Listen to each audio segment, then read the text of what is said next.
જય શ્રી કૃષ્ણ. પ્રિય વૈષ્ણવજનો, આજે આપણે પુષ્ટિ સત્સંગ સાગર ચેનલમાં આવતીકાલનો ઉત્સવ એટલે કે મકર સંક્રાંતિ, તો એના વિશે તો આપણે વિડીયો બનાવી લીધો છે.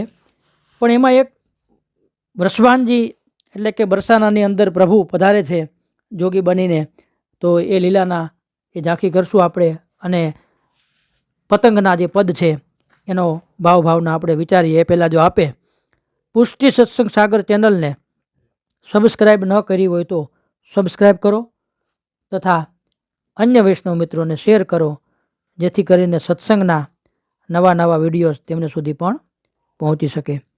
સૂર્ય ઉત્તરાયણમાં પ્રવેશ કરે છે, તે નિમિત્તે આ દિવસે દાન પુણ્ય વિશેષ રૂપથી કરવામાં આવે છે. આ દિવસને પુણ્ય દિવસ ગણાય છે. વૈષ્ણવના ઘરમાં દાનનો સંકલ્પ પણ આ ભાવથી થાય છે કે ઘરમાં બિરાજતા પ્રભુની સેવા આનંદપૂર્વક થાય, સેવામાં કોઈ વ્યવધાન ન આવે, પ્રભુને સદા સુખ થાય. જો કે વ્રજલીલામાં કે ભાગવતમાં એવું વર્ણન નથી, પરંતુ શાસ્ત્રમાં વર્ણિત ઉત્સવ છે, અને અષ્ટસખાઓએ મકર સંક્રાંતિના પદોની પણ રચના કરી છે. પ્રભુને અવનવી સામગ્રી ધરી, મગની દાળ કઢી, ખીચડી કઢી, પછી ખીચડી, ખીર, છાશ, પુવા, ચીલા, કચોરી, આ બધી અવનવી સામગ્રી ધરી અને તિલવા ભોગ પણ પ્રભુ આરોગે છે. તો આ રીતે એમાં એક લીલા પણ એવી બને છે કે શ્રીમદ ગોકુલમાં પોષ સુદ આઠમે શ્રી નંદરાજાનો જન્મદિવસ અતિ આનંદમાં ઉજવાતો હતો. તે મંગલ દિવસે રાજગઢમાં વહેલી સવારમાં સ્નાનાદિથી પરવારી શૃંગાર ધરી શ્રી નંદરાયજી કુંવરને ગોદમાં લઈ બેઠકમાં બિરાજ્યા હતા, અને વ્રજજનોને નંદાલયમાં આવી શ્રી નંદરાજાને નજરાણું ધરતા હતા. પરમ ઉદાર દિલના એવા રાજા સૌને આદર આપતા હતા, ને પ્રેમાળ પ્રજાને સંતોષતા હતા. નંદ બાવાના ઘરમાં અને દરબારમાં કોઈને કાશી પણ કંઈ કામના નહોતી, અને આહિરોમાં પણ એમનું આબરૂદાર મોભાદાર કુટુંબ હતું. ને પાછલી ઉંમરના જશોદા રાણીની ગોદ ભરાય એટલે નંદાલયમાં મંગલ તહેવારોને ઉત્સવો ધામધૂમથી બધા ઉજવતા હતા. વ્રજમાં વૃષભાનજીને બરસાના ગામમાં પણ એ જ રીતે મકર સંક્રાંતિનો તહેવાર ઉજવાઈ રહ્યો હતો. તે દિવસે જોગીઓને સત્કારવાનો ઠાઠમાઠ પણ અતિ અદ્ભુત હતો. કોઈ પણ જોગીને રાજગઢમાં આવવાનું આમંત્રણ હતું, એટલે સંક્રાંતિના દિવસે રાજગઢ જોગીઓથી ઉભરાતો હતો. રાજા વસુભાનજીની ભાવનાથી વ્રજભક્તો ખુશ થઈ પર્વમાં ભાગ લઈ પ્રફુલ્લિત થયા. જોગીઓને ઘણા માનથી જુદા જુદા વર્ગો પાડી આસન પર બેસાડવામાં આવ્યા હતા. પર્વના દિવસે વૃષભાનજી, કીર્તિ રાણી અને વૃષભાન નંદિની એટલે કે શ્રી સ્વામિનીજીની એ જોગીઓને આદર સત્કાર કરી સ્વહસ્તે તિલવાનું દાન આપી ભોજન કરાવી રહ્યા હતા. રાજરીત પ્રમાણે તેઓની સાથે રાજપુરોહિત યથોચિત દક્ષિણા પાનના બીડા જોગીઓને આપતા હતા, અને જોગીઓ બધાને આશીર્વાદ દેતા હતા. ભાટ, ચારણો, બંદીજનો હસ્તે મોઢે સૌને બિરદાવી રહેતા હતા. રાજગઢમાં એક પછી એક જોગીઓ આવી રહ્યા હતા. તેવામાં એક નવીન જોગી મંડળી આવી. એ કંઈક આશ્ચર્ય ઉપજાવી એવી મંડળી હતી. તેના મુખ પર સુકુમાર હતા, ચાલ ચપળ છતાં ધીમી હતી. ઠંડી વધતી હોવાથી તેમણે ફૂલગર છીંટનું ગદલ, છીંટનો ટોપો, સુખેન, મોજા અને કટીપેચ સુધી શૃંગાર ધરેલા હતા. જોગી મંડળી રાજગઢમાં દાખલ થઈ ઓસરીમાં આવી એટલે લલિતાજીએ સ્વામિનીજીનું ધ્યાન ખેંચીને કહ્યું, અરે રાધિકે, આમ જો, આ જોગી મંડળી આવી છે અને કંઈક અલગ પ્રકારની દેખાય છે. વૃષભાન નંદિનીનો શ્વાસ ઊંચો રાખી એકી ટસે આ નવી જોગી મંડળીને જોઈ રહી. તેને જોગીઓ વિશે ઘણું સાંભળ્યું હતું, એટલે નવા જોગીઓને જોતા તેના મનમાં કંઈક આનંદ થયો. તે બધાને સત્કારવાની જિજ્ઞાસા થઈ, એટલે લલિતાજીને સાથે લઈ રાજદુલાલી એવી વૃષભાન નંદિની તેમની પાસે આવી. ત્યાં સખીજનોએ આસન બિછાવી બાજટ મૂક્યો. તે અનોખા જોગીને બાજટ ઉપર બેસાડ્યા. જોગીએ ચરણો બાજટ ઉપર નીચે ધર્યા ચરણોની કુમાશ મોજા હોવા છતાં છાની રહી નહીં, અને નંદિનીએ તીરછી દ્રષ્ટિથી જોગીનું મુખારવીને જોયું, અને જોગી અધરો દાબી, અધરો એટલે ઓઠ દબાવી, નયનો ઢાળતા રાખી બિરાજ્યા હતા. દુલારીને ધનુષ્યાકાર ભ્રમરોને કમળ સરખા નયનો પરિચિત લાગ્યા. હવે આંખો ઉપરથી ઓળખાણ થઈ. તેમણે નંદનંદનને ઓળખી લીધા કે આ તો નંદ દુલારા શ્યામ સુંદર પોતે જ છે. પરિચિત રાજ દુલાને ઓળખ્યા નથી એમ બતાવવા નંદિનીએ તરત જ દ્રષ્ટિ પાછી ખેંચી લીધી અને એવું બાનું કર્યું કે હું તમને ઓળખી નહીં, પણ સ્વામિનીજી ઓળખી ગયા પ્રભુને. નંદિનીએ સત્કાર કરી જોગીરાજને મસ્તક નમાવી હાથ જોડ્યા. ત્યારે જોગી રૂપધારી નંદનંદને રાજકુંવરીની સામે જોઈ આશીર્વાદના વચનો ઉચ્ચાર્યા. એમ કરતાં આદર સન્માન વિધિ પૂરી થઈ, અને જે જોગીઓ ભોજન લેવા રહી શકે એવા હતા તે રોકાયા. જેમણે ભોજન લઈ લીધું તે બધાને દક્ષિણાને પાન બીડા આપીને વિદાય દીધી.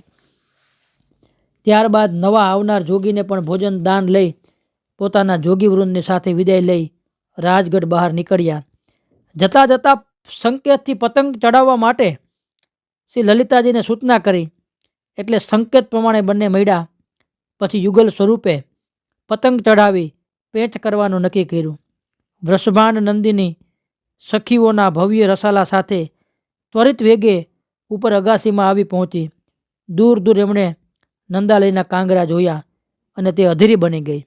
નંદગામ દૂર હોવાથી અત્યાર સુધી લાચાર્યની કુતૂહલ વૃત્તિ તેને રોકી રાખી હતી. એટલામાં નંદાલયની વિશાળ અગાસીમાં નંદ દુલારાનું ગોપ સખાઓ સાથે આગમન થયું. નંદલાલે પતંગ ચડાવ્યો. જેની જોડ ન મળે એવા પતંગની અદ્ભુત શોભા આકાશમાં જોઈ નંદિનીનું એટલે કે સ્વામિનીજીનું હૃદય હરખાઈ ગયું. સખીજનો હર્ષનાદ કરીને બોલ્યા, બહુએ પતંગો જોયા બધા આપણે, પણ આની તોલે એક કોઈ પણ પતંગ આવે નહીં. નંદિનીએ અતિ આનંદમાં મશગુલ થઈને પતંગ ચડાવવાની ઉત્તર દિશાએથી શરૂઆત કરી. પવને તરફનો હોવાથી જલ્દી પતંગ ગગનમાં ઊંચે ચડી ગયો અને એ પતંગ ડોલવા લાગ્યો. પછી આકાશમાં સ્થિર થયો. હવે અહીંયા શ્યામ સુંદરે જોયું અને યુક્તિથી પોતાના પતંગને દોરી છોડી ગોઠ મારી ખેંચીને સ્વામિનીજીની પતંગ પાસે લઈ લંબાણ પેંચ લીધો ને ફિરકી પોતાના હસ્તમાં લઈ દોરીની ઢીલ મૂકી. મસ્ત બની ધ્યાનથી પતંગ પેચ નિરખી રહ્યા. યુગલ સ્વરૂપોના રંગની પતંગોના પેચ મંડાયા અને પેચ લાગ્યા નહીં. વ્રજભક્તોની ગગનભેદી ગર્જનાઓથી સારું આખું વાતાવરણ આકાશ બધું ગુંજી ઉઠ્યું. એવામાં તે સ્વામિનીજીએ સંદેશો કહેવડાવ્યો કે ઢીલથી નહીં પરંતુ ખેંચીને પેંચ કરો. હજી તો છેલ્લો પતંગ પેંચ બાકી હતો. ત્યાં સ્વામિનીજીનું ફરમાન થતાં નંદરાય કુમારે બાંય ચડાવી બમણી ઝડપથી દોરી ખેંચવા માંડી. એની કલાની પરિસીમા તો કુંવરે પતંગ પેંચ ખેંચવામાં બતાવી દીધી. બરસાના ગામમાં વૃષભાનજીના ભવ્ય ભવનની વિશાળ અગાસીમાં સખીજનોની વચ્ચે રાજદુલારી પણ પતંગ પેચનો અલૌકિક રંગ જમાવી રહી હતી. એ પેચ અદ્ભુત અને ભાવભર્યો હતો. સહુ કોઈ ચકિત થઈ પતંગ પેચ જોઈ રહ્યા હતા અને પરમાનંદ સ્વામી આવી લીલાના દર્શન કરી અને એ પદ ગાય છે કે પતંગ કી ગુડી ઉડાવને લાગે બ્રજબાલ, સુંદર પતાકા બાંધે મન મોહન, બાજત હે મોહન કે તાલ, કોઈ પકડત કોઈ ખેંચત કોઈ ચંચલ નૈન વિશાલ, કોઈ નાચત કોઈ કરત કુલાહલ, કોઈ મજાવત કરતાલ, કોઈ ગુડી ગુડી સો ઉર જાવત, આવત ખેંચત દોરી રસાલ, પરમાનંદ સ્વામી મોહન રીજ રહત એક હી તાલ. પતંગોના પ્રતિબિંબ યમુનાજીના નીરમાં પડતા એવી રમણીય શોભા થઈ કે આકાશમાં દેવોના વિમાનો પણ જોવા આવ્યા. છેટે સ્વામિનીજીના પતંગ પેંચમાં વિજયી નંદ દુલારો રાધિકાને રસદાન દેવા અશ્વ પર બિરાજી પૂરપાટ બરસાના પધાર્યા ને ખેંચાયા વિના કોઈને કહ્યા વિના તે સીધા જ નંદિની જ્યાં સ્વામિનીજી બિરાજતા હતા ત્યાં પહોંચી ગયા અને સુમધુરતાથી પૂછ્યું, હે સ્વામિની ધન્ય હો, આજે મકર સંક્રાંતે શાનું દાન આપશો? સ્વામિનીજી જવાબમાં મીઠું હસી બંનેની તેજસ્વી દ્રષ્ટિ એકબીજાને આલંગી રહી. કુંવરના વચનામૃતો સાંભળી આ રાજ દુલારી રાધિકા ઘેલી બની ગઈ તેના રોમે રોમે આનંદ વાપ્યો. સમયને સ્થળ વિસરી ગઈ, માત્ર પ્રેમ ભાવભીરા નેત્રે હૃદયનાથની અપૂર્વ રસિકતા નિહાળી રહી. ધીમે સરકીને નંદકુંવરની પાસે આવીને કહ્યું, કુંવર, લ્યો આ રાજમુદ્રા સ્વીકારો. અને ઘણી જ શિફ્તથી કુંવરની નજીક અંગુલીમાં મુદ્રા પહેરાવી દીધી. વીટી. નંદ દુલારો મુસ્કાયો અને તે હાસ્ય અત્યારે પણ સદાના જેવું મોહક હતું અને જાણે ઘણા દિવસે પ્રિયાને મળ્યા હોય તેવો ચમકાર તેના નયનોમાં હતો. આ રીતે ઘણા બધા પદ ભાવ ભાવનાના એમાં મળે છે.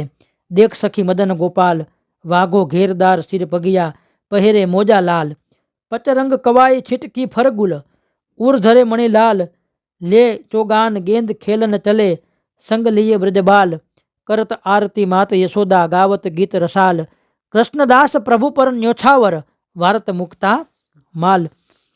તો આ બધા પદોની યમુના પછી પ્રભુ અટારીમાંથી જઈએ, પવનની ગતિ થોડીક મંદ પડે છે તો અગાસી ઉપરથી ઉતરીને પછી યમુનાજીના તટ ઉપર ચંગ ઉડાવવા જાય. યમુના કે તીર કન્હૈયા ચંગ ઉડાય, છબીસો રમૈયા, હું જમુના જલ ભરન ગઈ રી, ઓચક દ્રષ્ટિ પરી ગઈ દૈયા. જ્યાં સ્વામીજીને ત્યાં બધી સખીજનો જ્યાં દર્શન થાય છે. એ તેના તનક મનક ઉર્જયોરી, વ્યાકુલ મેં કહું ધીર ધરૈયા, વ્રજાધીશ ઘટ પકરત ભૂલી, લાજ કાન કુલ અબ ન રહૈયા. આ રીતે ઘણા બધા પદનો ભાવ ભાવાર્થામાં છે. તો આપ બધાઓને વૈષ્ણવોને આજના મકર સંક્રાંતિના પર્વની ખૂબ ખૂબ બધાઈ. શ્રી વલ્લભાધીશ કી જય.